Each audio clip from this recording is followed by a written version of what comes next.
Welcome to another match of Ether Age. This is my double match for the week, or well, the first of my double matches for the week. So yeah, we're gonna go into this one against a pretty challenging map here. As you can see, there's a ton of baby Golvigs, and this is not something that you want to throw Ike against because baby Golvig is able to kill Ike. So you probably don't want to do that. And also, I guess it depends on like how your units match up. If you have space, of course, in your back row. If you don't, you're basically like you've already lost. So I'm gonna take the maximum usage out of the spaces that I have available to me here. I don't want to take on too many of these baby Golvigs at once because they are very powerful. For something like this, you'd probably want to try to get Hanoka off the map first, but the problem is you might not have a dancer available to you because you would definitely need a dancer to be able to get in and get out against Hanoka here. Yeah, the charge is going to be a problem, but luckily we have Ratatoskr here, and she can probably like stop one or two of the lanes with her terrain.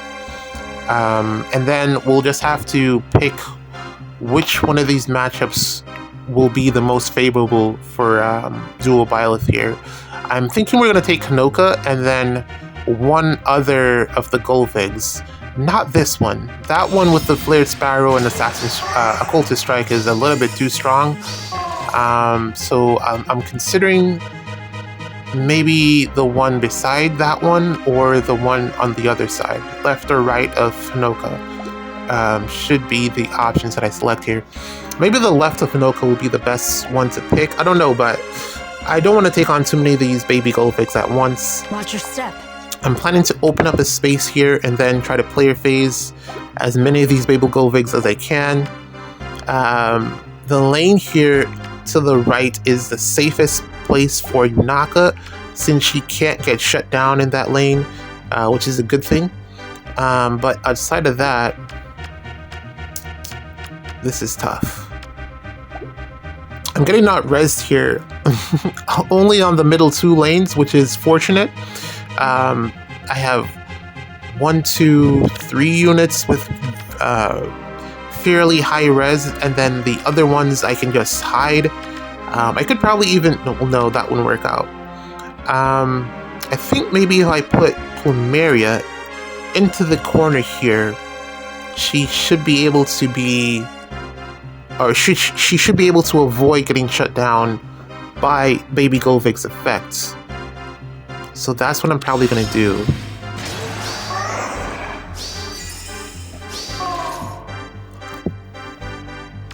Having the dancer locked is a big problem because I need Plumeria to dance, of course.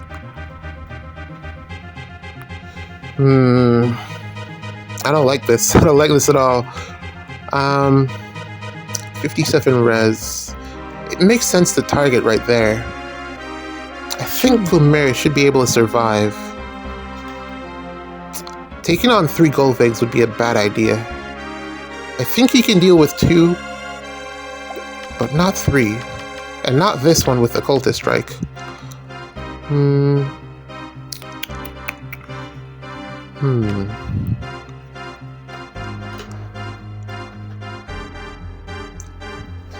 I gotta be careful where I end turn with Ratatoskr as well, because she might end up baiting one of the baby Golvigs, which we don't necessarily want to do. Still thinking of the best configuration here. There's a way where we should be able to only bait out Hanoka here and maybe one of the Golvigs, or maybe none. I think we should be able to do that if I set this up right.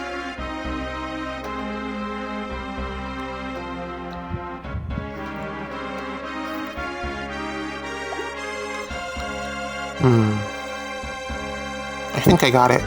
I think I got it here. It should work. Let's do this. And then what'll happen here is that we can dance Ratatoskr, move Elamine down, and then Ratatoskr can break the tactics. And then Byleth should be able to warp. and then we should be good there. Where do I put Veil? Where does Veil go? I think Veil goes where Ratatoskr. Right above Ratatoskr. Yeah, I think that's the play. Okay. Alright. Yeah, that should do it. So yeah, that aside, I've been reading the time I got recreated as a slime. I've been reading the light novel. Not sure if I mentioned it or not. And it is fantastic. It is so good, but it is also so long. There's like, I never realized, like, when they said that there were volumes, it actually meant it's an actual book. It's so much information. They cut out so much stuff. Like, it feels like the manuscript for the manga, and then the manga is like a really watered down version of the manuscript with arts, with pictures, pictography, depicting what's taking place in the story. But the light novel is just pure text, so much writing, so much extra information about what's going on in the story, to where I think I don't even know how they're going to properly animate it, because it's so thorough in terms of what's going on in the light novel. I saw like some of the latest episodes and I was like, they cut out so much stuff. They cut out so much stuff just with animation choices. I didn't even realize that there was so much content that is either skipped or cut out just by the story being animated. Because it's way longer. There's 22 volumes, and it's like a full-on book. It's like actually reading a book.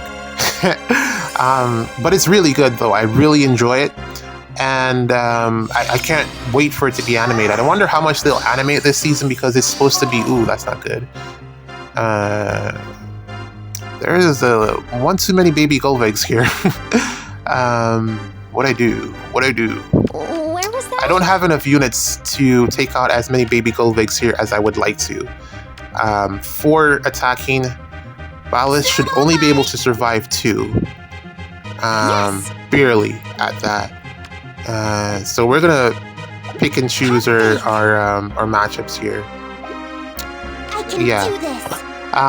But in any case, I'm not sure how far they'll get along in terms of the animations for this season, because the manga that is available, like just regularly to the West, that you can like even just read, it only goes up to the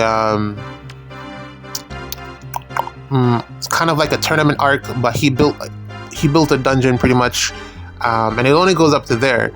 But that's not like a good point to stop the story, so I suspect they'll go a bit further than that, because it's going to be, they said they're going to do they said they're going to be like 20 something episodes for this season, and so far they've done up to episode, well, they've done a fair chunk of the manga, to where I'm wondering what the next batch will be, because they've covered a lot of content just by animating the story. So I'm really wondering where they'll get up to, because not a lot is going to happen after where we are right now. Spoilers, but yeah, not a lot of fighting is really going to happen. It's going to be a lot of politics. So it's going to be interesting to see how they tie that all together and make it like palpable for, you know, people who like the story. Let's see what we get with these Golvegs here. Okay, not getting quadded, which is good. Ooh, that's a lot of damage. This is for you. Okay, one more. Holy, this could be bad. Wait. This is brave. So more damage reduction. Yeah, okay, cool. We're good. Luckily, this one doubled because I don't know. Weird. Maybe that one was fast enough, I guess. But luckily, that one doubled. Because we might have been dead there. But I was just right on the money. Exactly 2 baby Golvegs was how much we're able to manage. And now we just gotta figure out how to get the pots and not get stuck. Because this baby Golveg does have the ability to shut down another one of my units. And again, you can see why I run the healing tower specifically for situations like that. Without it, we would have been dead there. Elamine would not have been able to, well, maybe, but it would have taken way too much work, especially with our dancer potentially being locked down. So, yeah, Healing Tower, in my opinion, one of the best structures that you can run on offense. But we should be good from here. I just got to figure out how to get the pots. So yeah, like I was saying, I don't know how much they'll animate from the story because it's not a lot of action that's going to be going on, that's going to be happening for the next couple of episodes, especially after the one where Hinata just fought and died and stuff. Yeah, after that there isn't like a lot that happens. It's a lot of parties and politics, and then we get to like some good stuff, but not really good stuff. So the good stuff that's going to happen is going to be way after. I think it's probably going to be season 4 material, if I'm not mistaken. I think it'll be season 4 material. So yeah, let's see what they do. It's always interesting to see the animated adaptation of the story, because they change details and they add things to make it good or just overall different from the manga, and it's usually for the better when it's done right, or when it's done with content that's readily available. If they're just making it up like they did with Fullmetal Alchemist before Brotherhood, the other one, if they're just making it up, sometimes it can be bad and we end up like with a Game of Thrones situation. But when the content is readily available, it's always interesting to see the choices that they make with the animation. But yeah, that's what I'm looking forward to. Another one that's going on right now that's actually like so it's gotten to the good juicy part of the story is Moonlight Fantasy. I can't say the one that it starts with. It's like it's a T word. The one with the kid, and he's an isekai, and he's like super OP, and basically he has to fight the humans for the goddess and save the heroes and the blah blah blah blah blah. But it's gotten to the back part of the story, and it's so good. The middle part was just like the politics and him being a teacher and like stuff, but it's gotten to the back part. The last 2 episodes, I think they're gonna be fantastic. The last Where was that? 3 episodes so far have been fantastic, and there's only like 2 more left for the season, I think. So it is must watch content, if I could say so. Yeah. If you haven't like been watching it so far, I highly recommend it. It's so good. It's so good. I'm really interested to see what he does. Woo. I'm really interested to see how they wrap up this season. It's been really good so far. I won't spoil anything for this one because it's just that good. It's really good. I'm really interested to see what they do with it. And then that's pretty much all I've been doing for this season. There hasn't been anything that's caught my eye. I've been watching, as I think I mentioned before, Unnamed Memory, which is it's not good to watch that one episode by episode. Just wait until it's finished and then you can binge the whole thing. It's much better if you watch it back to back. And then snowing already. I haven't picked up anything else. I don't want to get like I'll do it. I don't want to watch it and then I don't like cliffhangers. And then some shows, like if you watch them, they don't do very well episodically, like episode by episode. It's better if you watch the whole thing in one sitting, or Close like your eyes. maybe over like 2 sittings, where you get the full picture of what's going on a lot easier that way. We got the pin here, which is fantastic. That was actually pretty hard to come up with. And we're gonna get the pot and then close off on the next turn, because I think all my units get locked here. Indeed. We get the pot. Speak. And then next turn we should be able to take out Baby Golvig.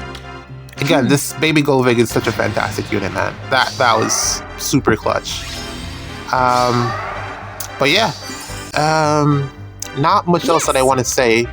I was disappointed that the United Fronts, the new game mode, it didn't add like a different map or a different It didn't change anything. It's basically do the same thing over again for the next day, which is kind of boring, but GG's. See you in the next one.